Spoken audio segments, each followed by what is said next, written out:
ভাড়াটা দেন।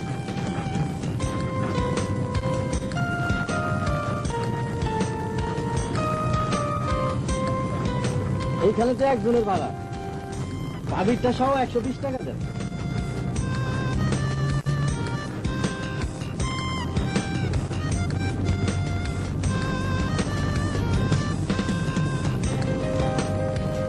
মিয়া ভাই, স্বামী স্ত্রীর মধ্যে একটু একটু গোসা, তেমন দোষে কিছু না।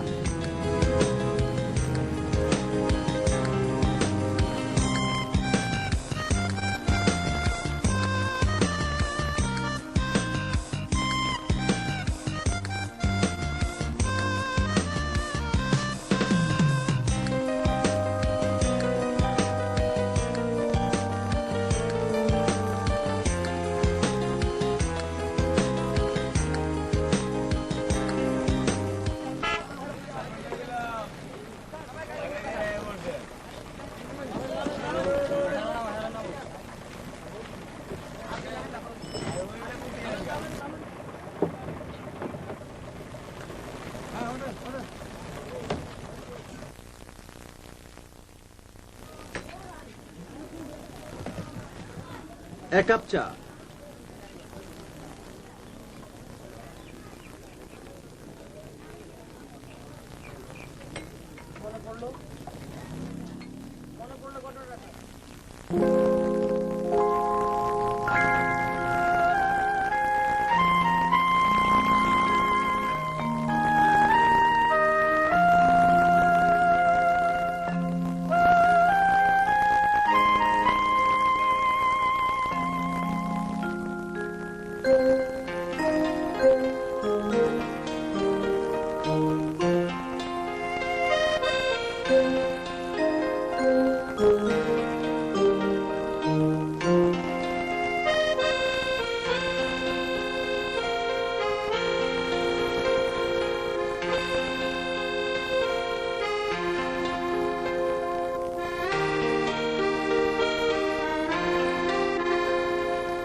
আসুন ডাক্তার সাহেব।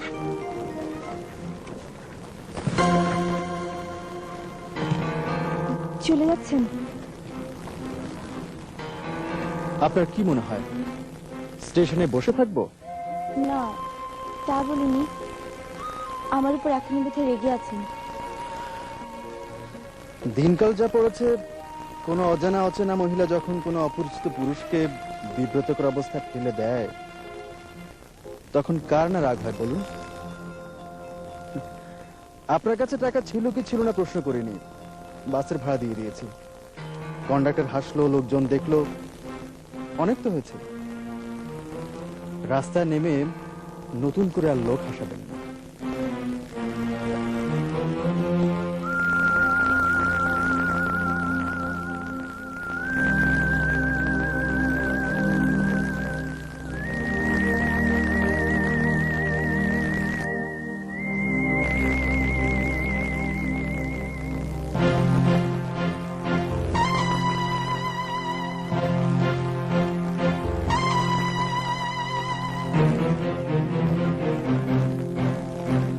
তুমি এখানে দাঁড়িয়ে আছো?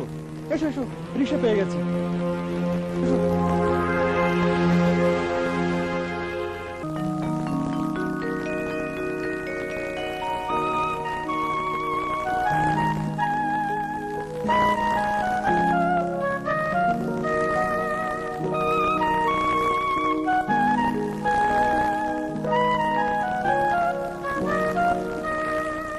নামুন।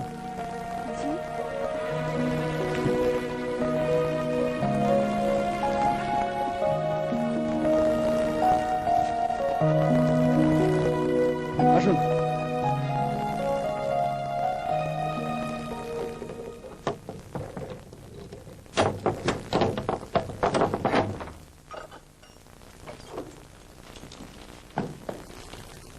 আসুন।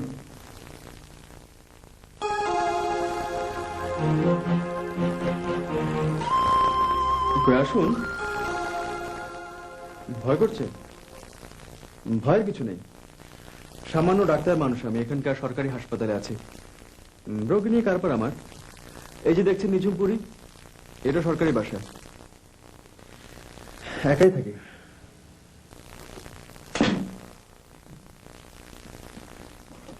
খেয়াল করেছি কাল সারা রাত আপনি কিছু খাননি।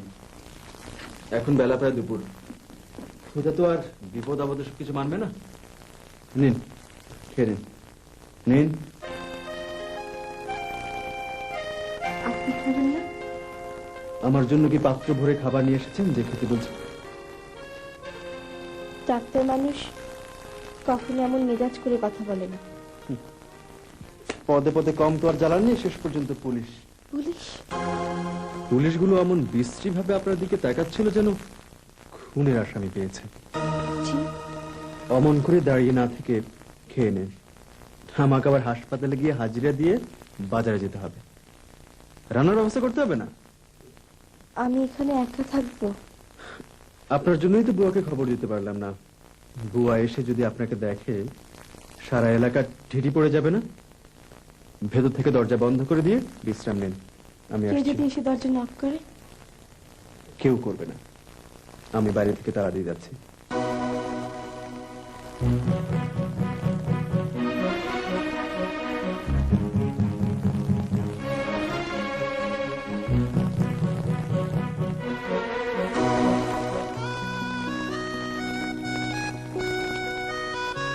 কি খায় না খায় বুঝতেই তো পারছি না।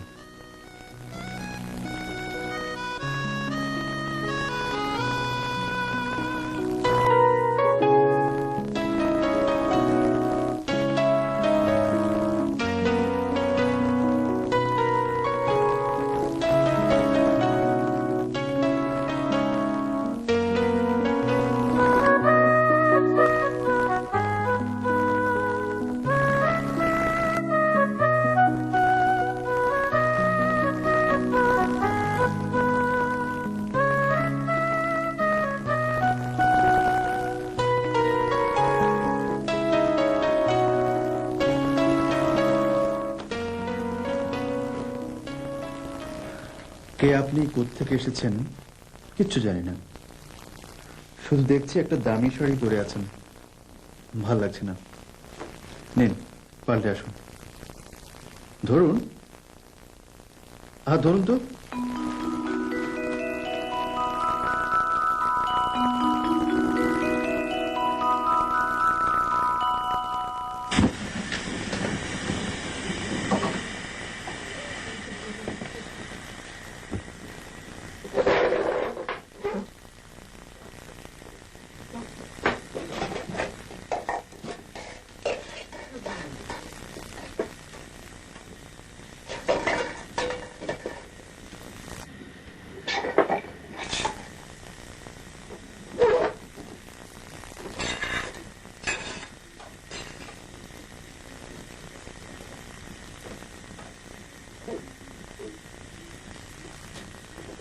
ডাক্তারি আর বুয়ার কাজ এক কথা নয়। বড় জোর আমাকে দিয়ে চলতে পারে। দিন, আমাকে দিন।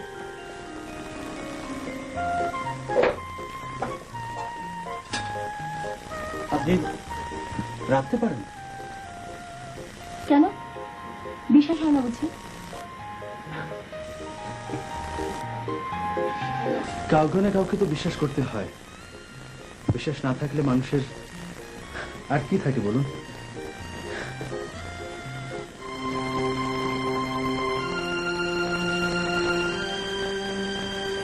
বিশ্বাস,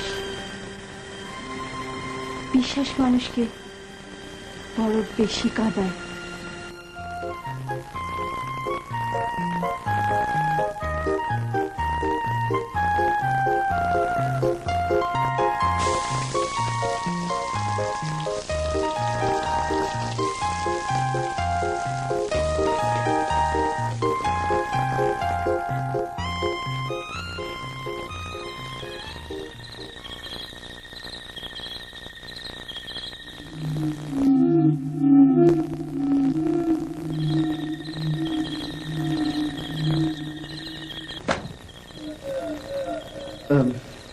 যান, আপনার শোয়ার ব্যবস্থা করে দিয়েছি আমার বেডরুমে।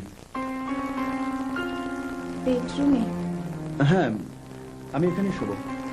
যান প্লিজ।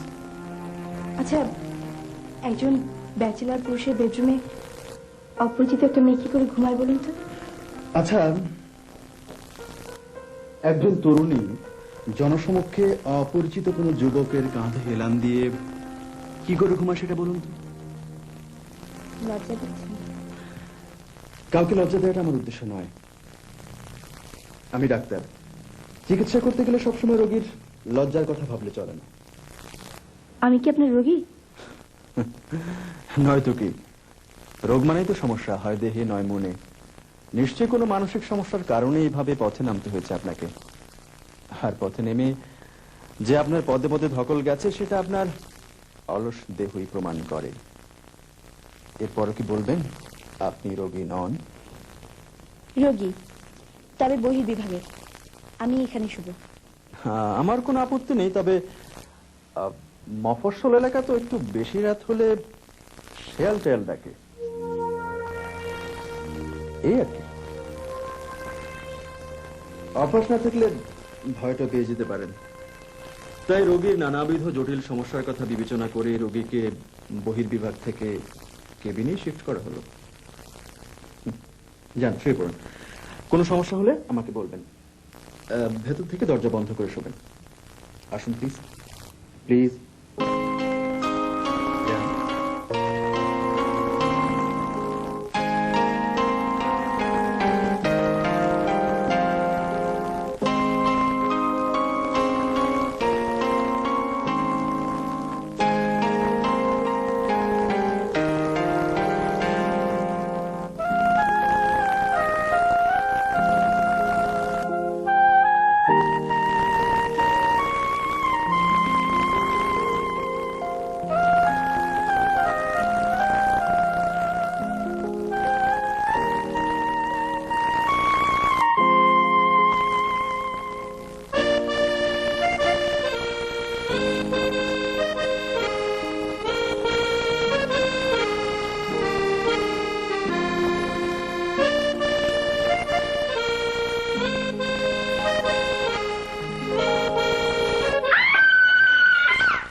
কি হয়েছে বলুন, কি হয়েছে?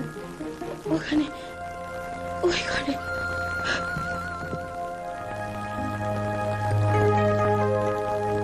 ও ঘরে কি? আসুন তো।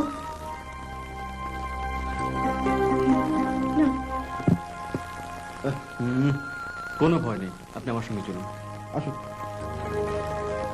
আসুন তো, আসুন। কই, কোথায় কোথায়? কিছু তো দেখতে পাচ্ছি না। ছবি?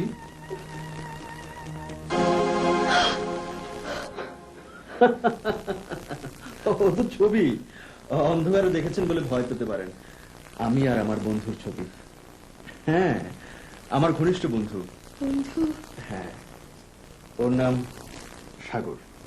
সাগর? হ্যাঁ, সাগর। জানেন, আজ আমি ডাক্তার হয়েছি ঠিকই, কিন্তু এর পেছনে অনেকখানি অবদান সাগরের।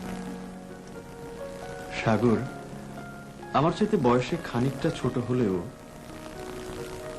একসঙ্গে বড় হয়েছে আমরা, সৈকত আর সাগর। আমাদের দুজনের নাম রেখেছিলেন আমার বাবা। নিশ্চয় বুঝতে পারছেন কিরকম ঘনিষ্ঠতা ছিল আমাদের দুই ফ্যামিলির মধ্যে। কিন্তু সরকারি কর্মচারীদের যা হয়, ট্রান্সফার, দুই ফ্যামিলি দুই দিকে। আমি আর সাগর ঢাকায় রয়ে গেলাম একসঙ্গে, দুজনে হোস্টেলে উঠলাম। আমি যখন ঢাকায় ফিরলাম, সাগরের বড় ভাই বিদেশে চলে যায়, আর সাগর ওদের ব্যবসা দেখার জন্য চলে যায় দিনাজপুর।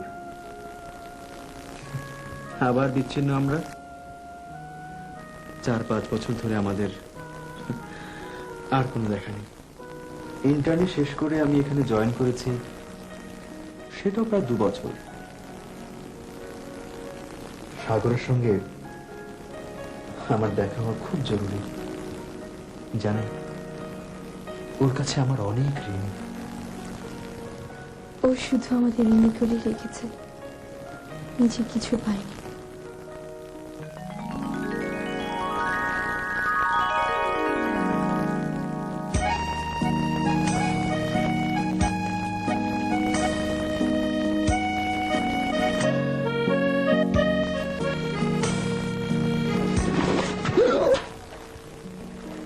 কে আপনি? কাকে চান? এভাবে চোরের মতো ঢুকছিলেন কেন? জি না, আপনার কথাটা ভুল। আমি চোরের মতো ঢুকিনি, ভদ্রলোকের মতোই ঢুকেছি। ভদ্রলোক? ভদ্রলোকেরা কখনো মেয়েদের মাথায় ঠোকাঠুকি করে না। জি না, আপনি আবারও ভুল করলেন। আমি আপনার মাথায় ঠোকাঠুকি করিনি, শুধু একবার এক ঠোকা লেগেছে। একবার কোনো বিষয় নয়। বিষয়টা অবশ্যই দুঃখজনক, কিন্তু না দোষ আপনার না আমার। আমি এবারে লোক খুঁজছিলাম, আর আপনি হয়তো লোকচক্ষুর আড়াল হচ্ছিলেন। তফাৎটা এই যা। What do you mean? মিন, মেষ, ধনু, রাশিচক্র বুঝি না। জ্যোতিষশাস্ত্র বড়ই জটিল। তবে আমি একটা বিষয় নিশ্চিত যে এটা আমার ভাইয়ের বাসা হয় কি করে। আমার ভাইয়ের বাসায় মহিলা গার্ড। হোয়াট? হোয়াট না গার্ড? গার্ড না হলে এমন করে একটু জেরা করে? বাপরে বাপ।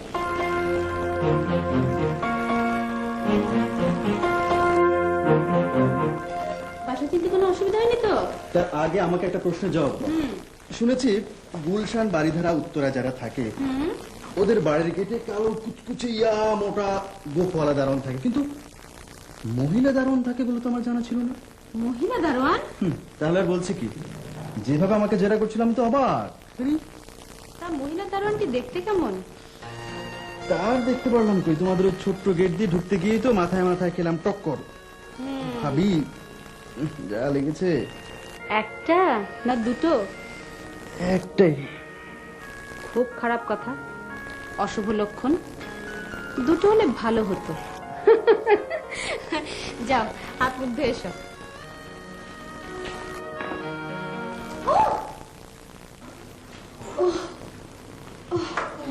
ভাবি, ভাবি দুটো। ইস, দাঁড়িয়ে আছে কেন? বরফ নিয়ে এসে যাও।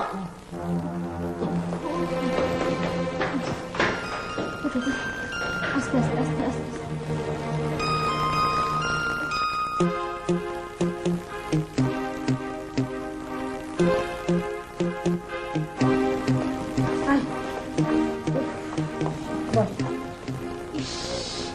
একদম ফুলে গেছে। কিছু হয়নি ভাবি, সাগরটা বরাবর একটু উড়নচণ্ডী, আকপাত কিচ্ছু দেখে না। আচ্ছা বলি, তোরও কি চোখ নেই সাথে? বাচ্চাদের মতো চলাফেরা, বয়স তো হয়েছে নাকি? মেয়ে কথা। ভাবি, ভাবি হাই রে কপাল, এটা কি এনেছো? বরফ খুঁজে পেলাম না ভাবি। এটা অনেক ঠান্ডা জিনিস আছে। আচ্ছা আচ্ছা আচ্ছা, দাও দাও দাও দেখি।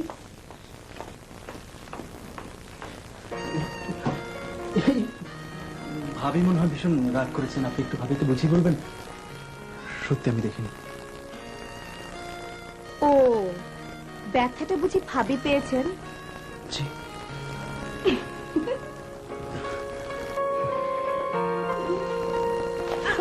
ওরে কানা, আমাকেও তোমার মহিলা দারোয়ান পেয়েছো না? দেখলি দেখলি আমার দেবরের কাণ্ডখানা। আহা ভাবি, অমন করে বলছো কেন? টেনশনে সব গুলিয়ে ফেলেছে। তাই বলে পুরো ফিসটা তুলে নিয়ে আসবে না ভাবি? আন্তরিকতার কোনো অভাব ছিল না। ও, আমি তবে ফাঁকা। তুমি তো আমার লক্ষ্মী ভাবি। আচ্ছা, এটা কোনো কথা হলো? নিজের কথা নিজে বলতে পারিস না? উফ, আমার তুই একটাই দোষ, নিজের কথা কখনো মুখ খুলে বলতে পারি না। আচ্ছা, কোনাদের বাসাতে তোর যাওয়া আসা আছে, আমার হয়ে একটু ক্ষমা চাইবি? তোর ভাবিকে বল। ওরে বাপরে বাপ, ভাবি সবকিছু লন্ডমন্ড করে ফেলবে, পরে না আবার হিতে বিপরীত হয়ে যায়। আচ্ছা ঠিক আছে, 2 কলম লিখে দে, আমি পৌঁছে দিই। আবার প্রেমপত্র ভাববে না তো? ভীতু কোথাকার, মুখে বলতে পারবে না, লজ্জা করে। ভাবি যাতে না জানে ভয় করে। আবার উনি পত্র মারফত দুঃখ প্রকাশ করেছেন। দুঃখ প্রকাশের কি ছিরি! আমি না বুঝে আপনার কপাল ফাটিয়ে দিয়েছি, সেজন্য বড়ই মর্মাহত। আরে উজবু, বুঝে কেউ কপাল ফাটায়?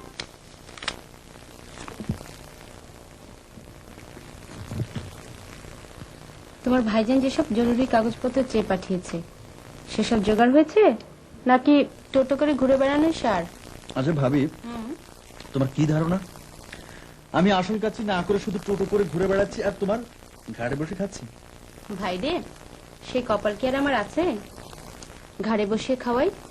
তোমার ভাই বিদেশে, একদিন তুমিও চলে যাবে। আমি চাইলেই কি আর সবাইকে নিয়ে একসঙ্গে খেতে পারি? ভাবি তুমি দেখিনি, আমি আমেরিকা গিয়ে ভাইয়াকে বলবো এবার তোমার ছুটি, যাও দেশে গিয়ে তোমার ব্যবসা ধরো। তোমার ভাই শুনলে তো।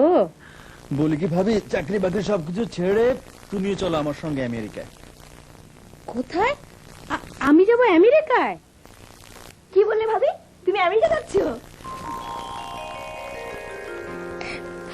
গ্রামে যাব, গ্রামে। চাকরি বাকরি ভাল লাগে না, এত টাকা পয়সা দিয়ে কি হবে? অর্থ জীবনকে বড় বেশি জটিল করে ফেলে। তোমার এই আধখানা জীবন নিয়ে আমার কোনো আগ্রহ নেই। মা বাসায় নেই, গাড়ি নিয়ে গেছে, তাই তোমার গাড়িটা নিতে আসলাম। শুধু গাড়ি না ড্রাইভারও লাগবে? কপাল কেটেছে, এবার বোধহয় ঠ্যাং ভাঙার পালা।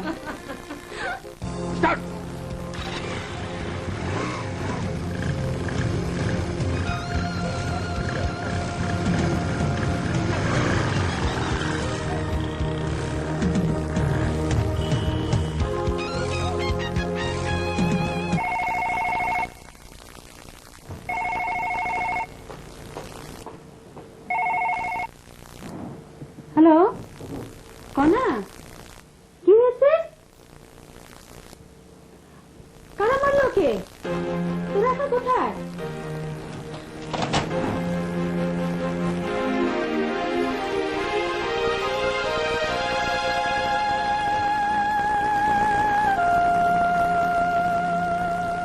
একটা ব্যাপার আমার কাছে স্পষ্ট নয়, কোনো কারণ ছাড়া কেন ওরা মারলো? আর যারা মারলো তারাই বা কারা? এমন ভাবে মোটরসাইকেল চালাচ্ছিল যেন কোনো ছুতো খুঁজছিল, একটু যাতে ধাক্কা লাগে। পরে ওই সাইড দিয়ে নিয়ে কথা কাটাকাটি হলো, আর আমরা কিছু বোঝার আগেই মেরে বসলো। শত্রুর তো অভাব নেই, কাগজপত্রগুলো সাবধানে রাখা উচিত। আজকাল টাকার চাইতে কাগজপত্রের মূল্য বেশি। ভাবি, যাও দুধটা নিয়ে এসো। আচ্ছা।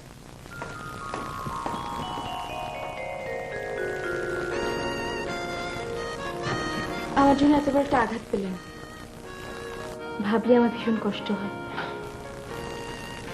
আমার কিন্তু কষ্ট হচ্ছে না, ধার দেনা যা ছিল পরিশোধ, ওই যে আপনাকে আঘাত দিয়েছি। কে? ভাবি, কে রে? এক লোক জানার কাছে দেখলাম, দেয়াল টুকরে পালিয়ে গেছে।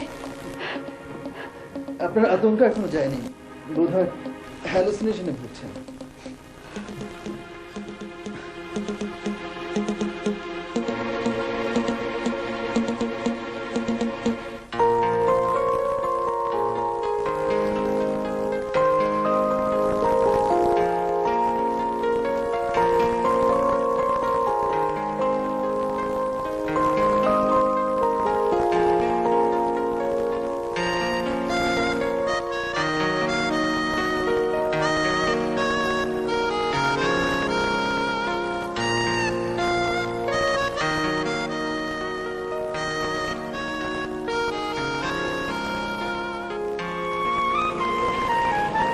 যে কটা দিন অসুস্থ ছিলাম বেশ ছিলাম, সুস্থ হয়ে উঠে হঠাৎ কেন যেন মনে হচ্ছে বড় কিছু পেতে হলে ছোট ছোট কষ্টগুলোকে তুচ্ছ মনে করা উচিত। এই কথা বলছেন কেন? বলছি এজন্য যে এই কদিনে আপনার সেবা এত পেয়েছি, সে তুলনায় আমার অসুস্থতা ছিল খুবই খুবই নগণ্য। নগণ্য নয়, এটা আপনার বিনয়। আপনি আপনি কাউকে সহজে কষ্ট দিতে চান না, কিন্তু এটা তো সত্য। ওই দিন আমার জন্য ঘটনাটা ঘটে। ঘটনা ঘটনাই, কেন ঘটে, কি জন্য ঘটে, সেটা নির্ণয় করা মানুষের সাধ্য নেই। কিন্তু আমার কি সাধ্য আপনার সেবা করি? যা করেছি আমার দায়িত্ববোধ থেকেই করেছি, এটা আমার কর্তব্য ছিল। কর্তব্য মানে মূল্য পরিশোধ করতে চান?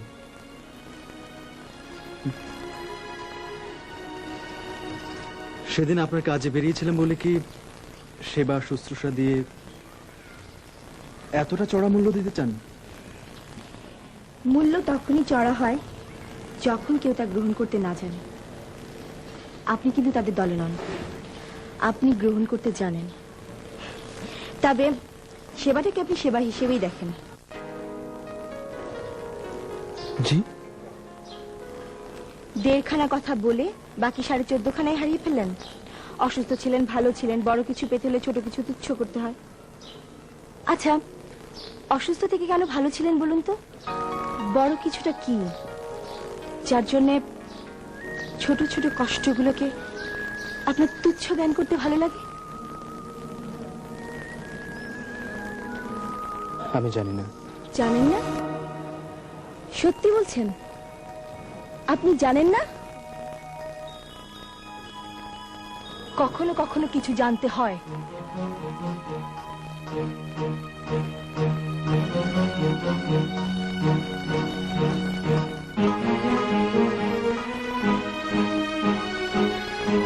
না কনা, আমি বলতে পারি না।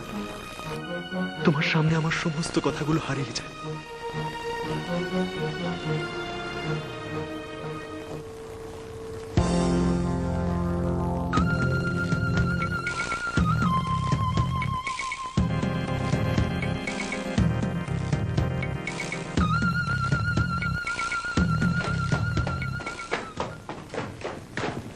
দাঁড়াও, অমন হন্তদন্ত হয়ে দৌড়াচ্ছ কেন?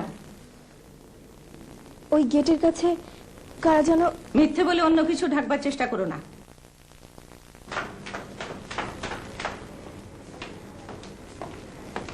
ভেবেছো আমি কিছুই দেখি না?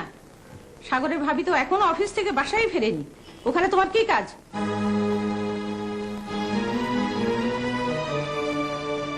আমি জানি এর উত্তর তোমার জানা নেই। সাগর যখন অসুস্থ ছিল তখন যতটা প্রয়োজন হয়েছে সাহায্য করেছো। That's enough. এর চেয়েও বেশি কিছু করতে চাও? সবকিছুকে তুমি এত জটিল করে দেখো কেন? জটিল করে দেখতাম না যদি তুমি না জটিলতার দিকে এগিয়ে যেতে। বড় হয়েছো, লেখাপড়া শিখেছো, তোমাকে স্পষ্ট করে বলার কিছু নেই। জেনে রাখো, আমি তোমার ব্যাপারে একটা সিদ্ধান্ত নিয়েই ফেলেছি। হ্যাঁ, তোমাকে পেটে ধরেনি সত্য, তোমার বাবা নেই। সৎ বলো আর আপনি বলো, আমাকে সবকিছু ভাবতে হয়। শিগগিরই সব জানতে পারবে। বললাম তো পারবো না। দোস্ত, তোকে বাড়তে হবে, এটা আমার অনুরোধ। দেখা হয়, কথা হয়, পাশাপাশি থাকিস, অথচ নিজের কথাটা মুখ খুলে বলতে পারিস না। কণা যে তোকে পছন্দ করে এতে কোনো সন্দেহ নেই, কিন্তু পছন্দ আর ভালোবাসা এক কথা নয়। ও আমাকে ভালোবাসে, এটা আমি নিশ্চিত। 2 দিন পর বিদেশ চলে যাবি, সব ভালোবাসাবাসি কিচ্ছু না। আজকালকার মেয়েরা বন্ধু আর জীবন সঙ্গীকে এক করে দেখে না। বড় নিষ্ঠুর সময় যাচ্ছে রে দোস্ত, চলি। কিন্তু আমি ওর চোখে যে স্ফুরণ দেখেছি তাতে মনে হচ্ছে ও যেন সাগরের তীরে জমে থাকা শ্বেতকণা,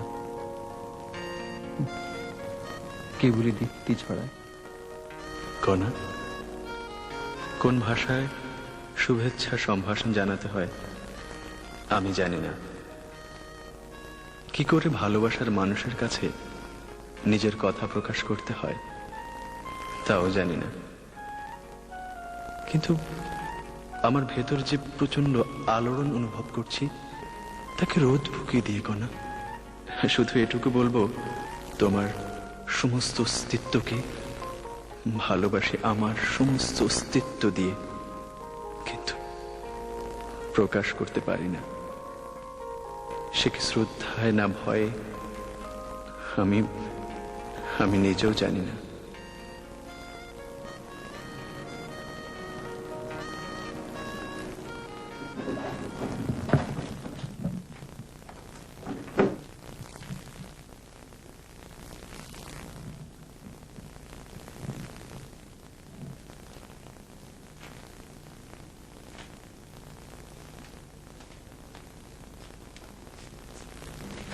না, ও বাসায় তোমার যাওয়া হবে না। পাত্রপক্ষ জানতে পারলে সমস্যা হবে। আমি চাই না যে কদিন বাকি আছে তুমি বাড়ির বাইরে যাও। ওর সঙ্গে আমার কিছু বোঝাপড়া আছে।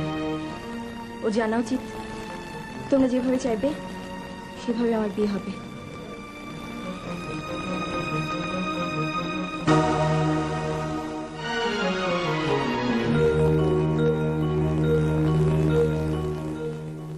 তোমার চোখে পানি?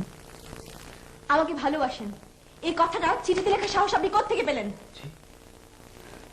এখানে যা লিখেছেন সব বিশ্বাস করেন?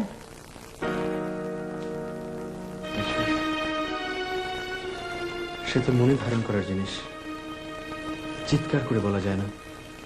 চিৎকার করে না হোক, একবার অন্তত ফিস ফিস করে বলুন, আমার সামনে বলুন। বলুন বলুন।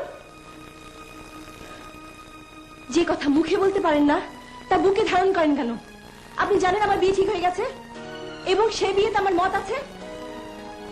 যে নিজের কথা আপনজনকে মুখ খুলে সামনাসামনি বলতে পারে না, বুকে চেপে নীরবে কষ্ট পায় এবং আরেকজনকে কাঁদায়, তেমন ভীরু কাপুরুষকে আমি ঘৃণা করি, বড় বেশি ঘৃণা করি।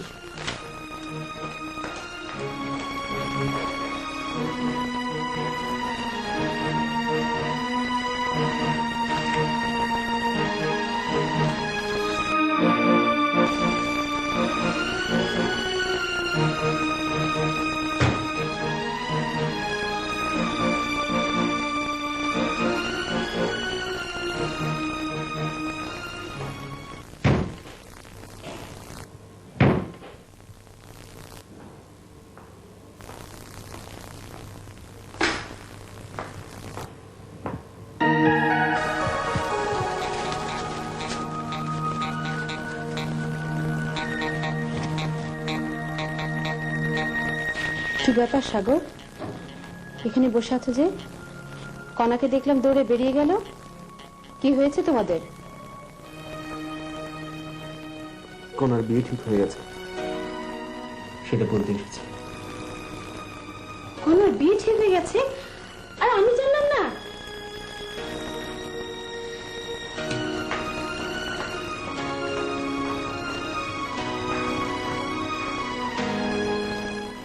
সাগরের কাছে যা শুনলাম সব সত্য?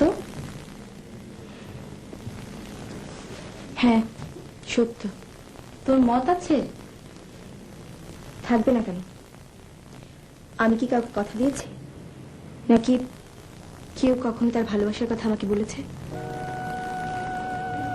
তোর বিয়ের সংবাদে আমার চেয়ে খুশি বোধহয় আর কেউ হতো না, কিন্তু একটা ছেলে যে সারা জীবন নিজের কথা মুখ ফুটে কোনোদিন কাউকে কিছু বলেনি, আজ তার চোখে পানি দেখে মনে হচ্ছে ওর চোখের ভাষা আমি বুঝি। ও হয়তো মনে মনে তোকেই পুষে রেখেছে। ভাবি, তোমার আর কিছু বলার আছে? না, তুমি যেমন আমাদের পর্ণ, কণার সঙ্গে যার বিয়ে হচ্ছে সেও আত্মীয়ের মতোই। কণাকে যদি ভালোই বাসো তাহলে আশা করি আত্মীয়তার বন্ধনটুকু নষ্ট করো না।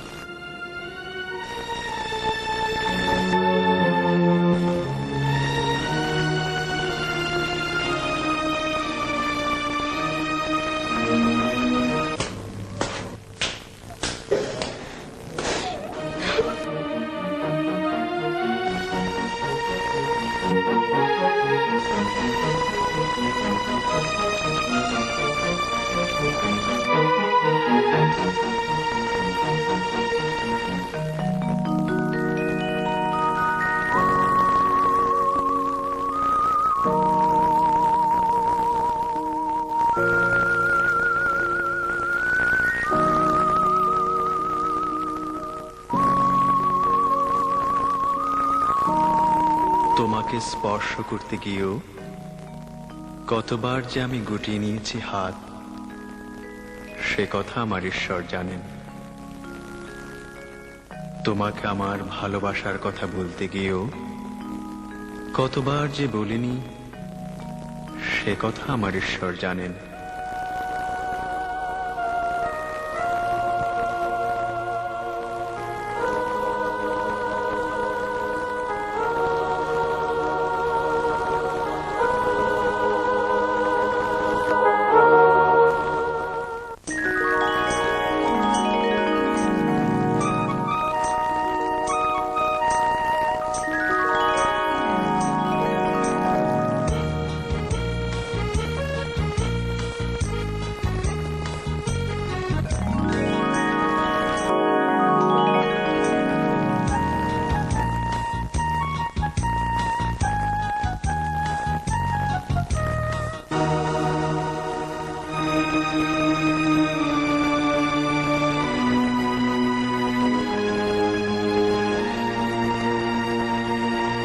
তোমার হাতে মৃদু কড়ানাড়ার শব্দ শুনবার জন্য দরজার সঙ্গে চুম্বক খণ্ডের মতো আমার কর্ণযুগলকে গেঁথে রেখেছিলাম।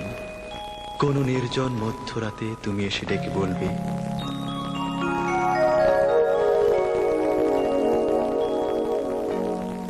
এই যে ওঠো, আমি এসেছি। আমি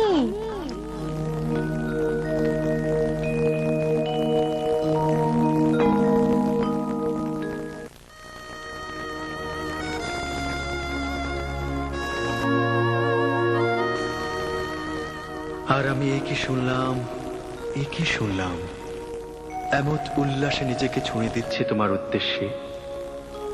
ঠিক এরকম একটি দৃশ্যের কথা কতবার যে আমি মনে মনে কল্পনা করেছি, সে কথা শুধু আমার ঈশ্বর জানেন।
কিসের আওয়াজ? বর এসেছে, তাই সবাই আনন্দ ফুর্তি করছে।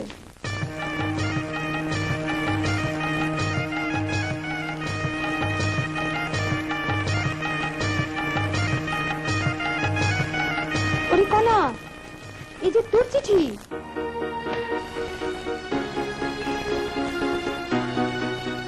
কনা, ভীরু মন নিয়ে তোমার মুখোমুখি হতে বড় ভয় আমার। তাই তো ভাবির বাসা থেকে চলে গিয়ে নিজেকে আড়াল করে রাখলাম। আমার পাসপোর্ট ভিসা হয়ে গেছে, শীঘ্রই চলে যাব। তোমার সঙ্গে আর হয়তো কখনো আমার দেখা হবে না, তাই তাই চলে যাবার আগে শেষবারের মতো তোমাকে কিছু বলতে মন চাইল।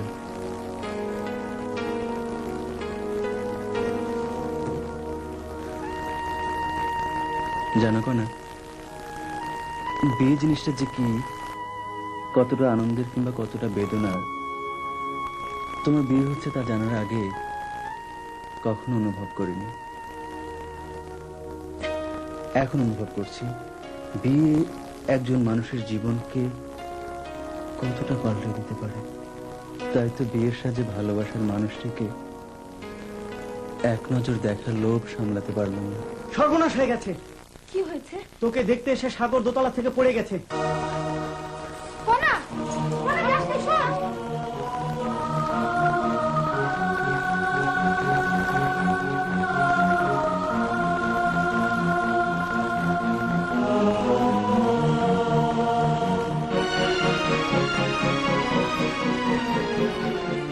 কোথায় যাচ্ছ? সাগরকে দেখে যাব। বিয়ের আসর থেকে উঠে গেলে অমঙ্গল হয়। আমি যাব না, পেছন দরজা দিয়ে পালিয়ে গেলেই কি যাওয়া যায়?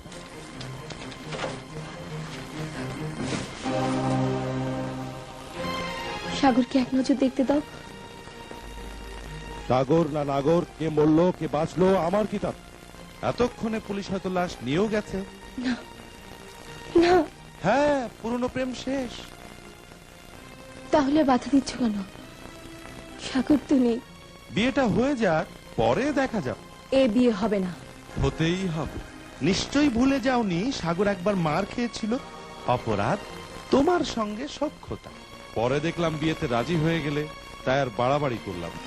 আমি নই, সব করেছে আমার মা। ওই হলো, বাবা যখন নেই মাই তোমার অভিভাবক। আমি মানি না। যতক্ষণ পর্যন্ত রাজি না হচ্ছ এখানেই থাকো।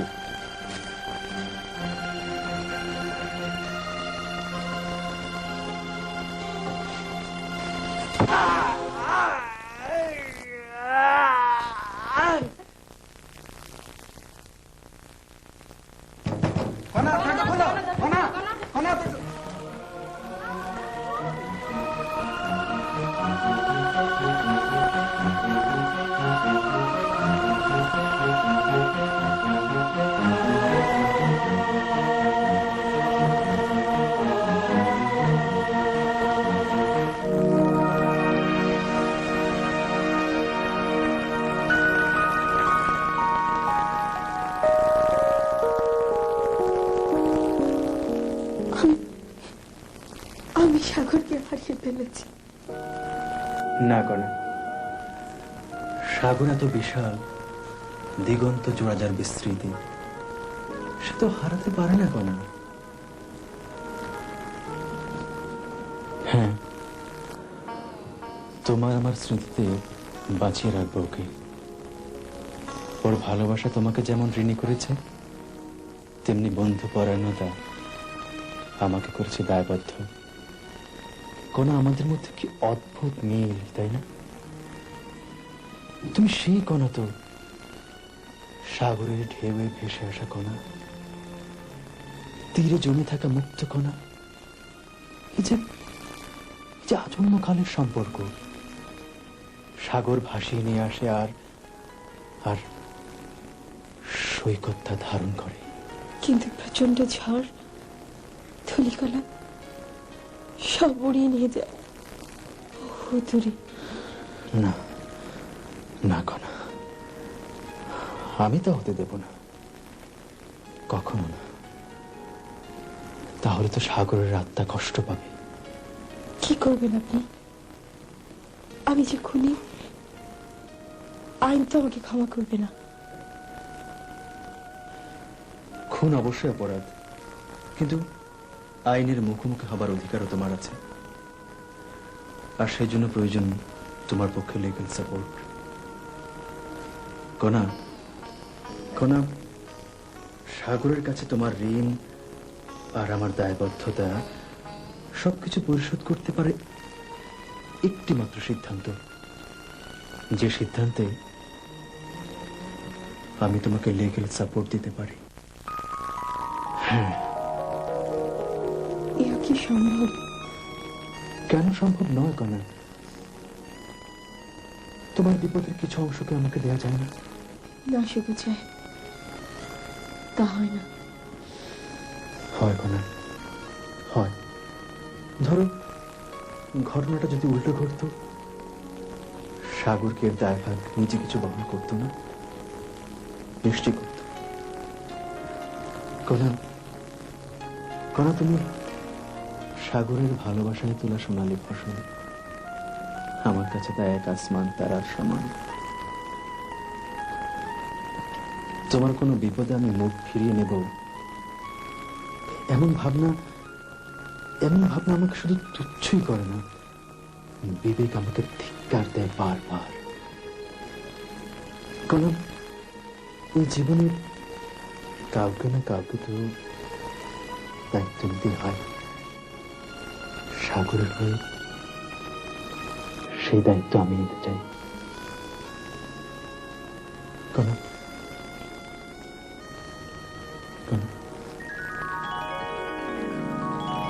এই সুযোগ থেকে আমাকে বঞ্চিত করো না প্লিজ।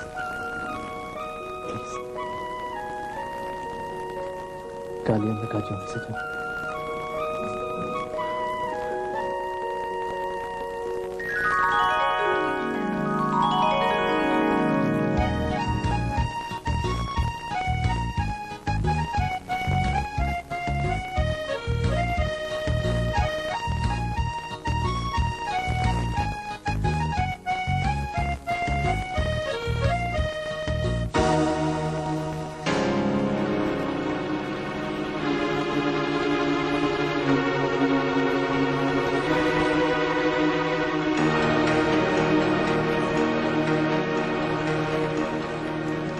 এই মেয়েটি স্যার।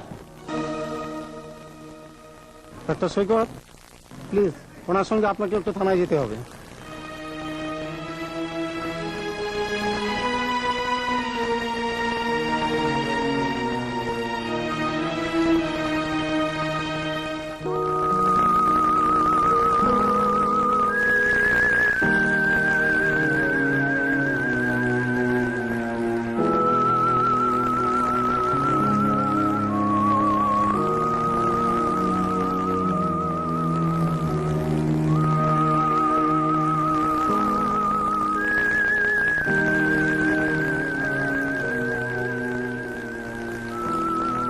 দরবার সাহেব, বসুন।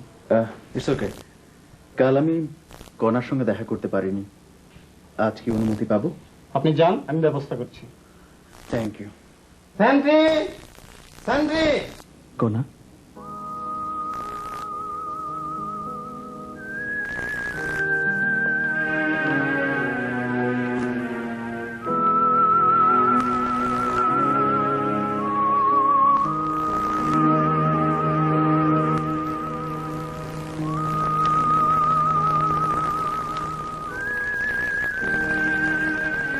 যদি তোমার ফাঁসি হয়, সাগর তোমার জন্য যা করত আমিও তাই করব। যদি তোমার যাবজ্জীবন হয়, সাগর যেমন অপেক্ষা করত আমি করব। যদি মুক্তি পাও, তোমার পাশে যাকে সবার আগে পাবে সে আমি।